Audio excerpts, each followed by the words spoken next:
আজকের পৃথিবীর সবচেয়ে আলোচিত যুদ্ধের ময়দানে সবাই এক বাক্যে স্বীকার করছে ইরানকে হারানো অসম্ভব। কিন্তু কেন? বিশ্বের সবচেয়ে শক্তিশালী মিলিটারি অ্যালায়েন্সও যেখানে বারবার করে থেমে যাচ্ছে, ইরান কি এমন গোপন শক্তি ব্যবহার করছে?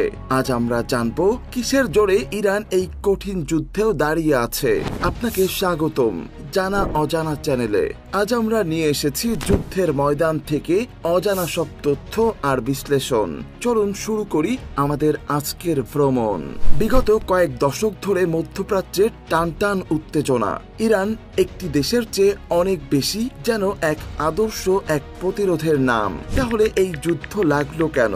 মূলত পারমাণবিক শক্তি, স্যাংশন এবং মধ্যপ্রাচ্যের জিওপলিটিক্যাল ডমিনেন্স, এসব মিলিয়ে আজকের যুদ্ধের সূত্রপাত।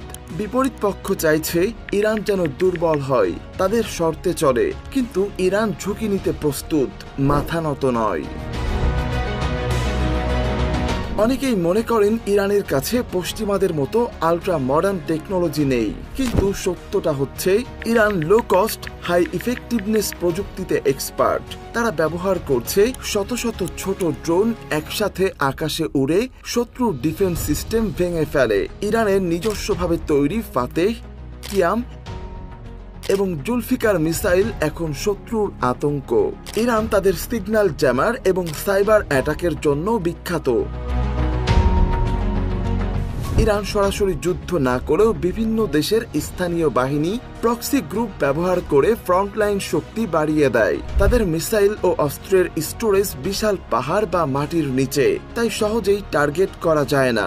একটা গোপন তথ্য বলি, ইরান অ্যান্টিশিপ মিসাইল দিয়ে পার্সিয়ান গল্ফ পুরোটা নিজেদের কন্ট্রোলে রাখে, যাতে ওয়েস্টার্ন ফোর্সের নৌবহর সহজে ঢুকতে না পারে। প্রথাগত যুদ্ধের বাইরেও ইরান অ্যাসিমেট্রিক্যাল ওয়ারফেয়ারে ভীষণ দক্ষ। এই যুদ্ধের ধরন একেবারেই আলাদা। ছোট ছোট হামলা, বিচ্ছিন্ন আক্রমণ, guerrilla style, smart mine, IED, রাতের অন্ধকারে হঠাৎ আক্রমণ, দ্রুত স্থান পরিবর্তন। সবচেয়ে বড় কথা, ইরানের সেনারা শুধু পেশাদার সৈনিক নয়, অনেক সাধারণ নাগরিকও জাতীয় বিপদের সময়ে সৈনিক হয়ে ওঠে। পুরো সমাজটাই যেন একটা রেজিস্ট্যান্স ফোর্স। প্রশ্ন আসতেই পারে, ইরানকে হারানো এত কঠিন কেন? এর পেছনে রয়েছে তিনটি বড় কারণ। নাম্বার 1, ইরানের ভৌগোলিক অবস্থান। বিশাল পাহাড়, মরুভূমি আর ল্যাবিরিন্থের মতো শহর বাইরের কোনো আর্মির জন্য খুবই চ্যালেঞ্জিং। নাম্বার 2, ইরান নিজেরাই অস্ত্র, মিসাইল, ড্রোন তৈরি করতে পারে। সাপ্লাই লাইন বন্ধ করলেও সহজে থামানো যায় না।